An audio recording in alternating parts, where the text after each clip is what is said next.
त्या बघा लाडवाला छान असे रवाळ टेक्स्चर आलेलं आहे।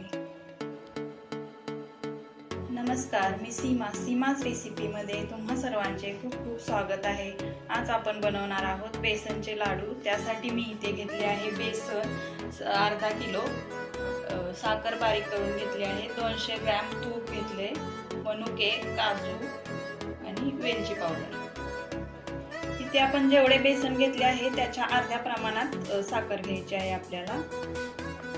कढई गरम झाली आहे, त्यामध्ये आपण बेसन घालून घेणार आहोत। बेसन आपण 10 मिनिट भाजून घेणार आहोत। यावेळी सर्व मंद आचेवर करायचं आहे, फास्ट करायचा नाही आपल्याला गॅस। बेसन भाजून झालेले आहे, आपण आता ते परातीमध्ये काढून घेणार आहोत। त्याच कढईमध्ये आता आपल्याला तूप घालून घ्यायचं आहे। हे पीठ ही आपल्याला 10 मिनिट भाजलेलं पीठ ही आपल्याला त्या तुपामध्ये घालायचं आहे आणि मिक्स करून घ्यायचं आहे।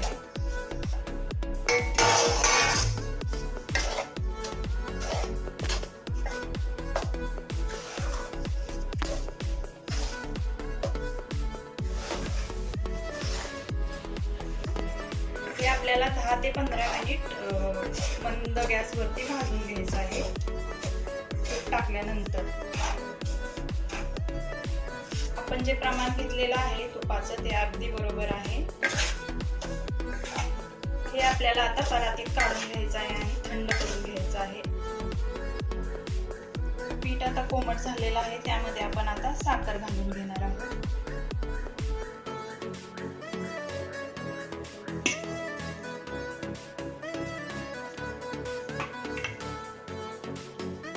हे मिश्रण आपल्याला हाताने मिक्स करून घ्यायचं आहे आणि यामध्ये आपण आता वेलची घालून घेणार आहोत।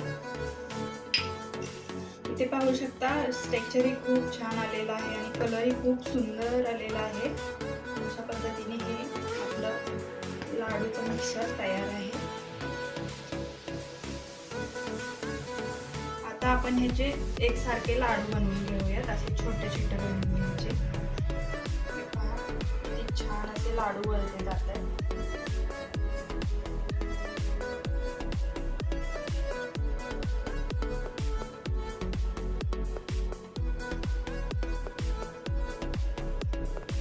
हे आपले तयार आहेत बेसनचे लाडू। अशा प्रकारे जर बेसनचे लाडू बनवले तर टाळ्याला अजिबात चिटकत नाही। एक टिप सांगायची राहून गेली, डाळ जेव्हा आपण दळायला देतो तर तेव्हा ती भाजून द्यायची, त्यामुळे आपल्याला पीठ जास्त वेळ भाजावं लागत नाही।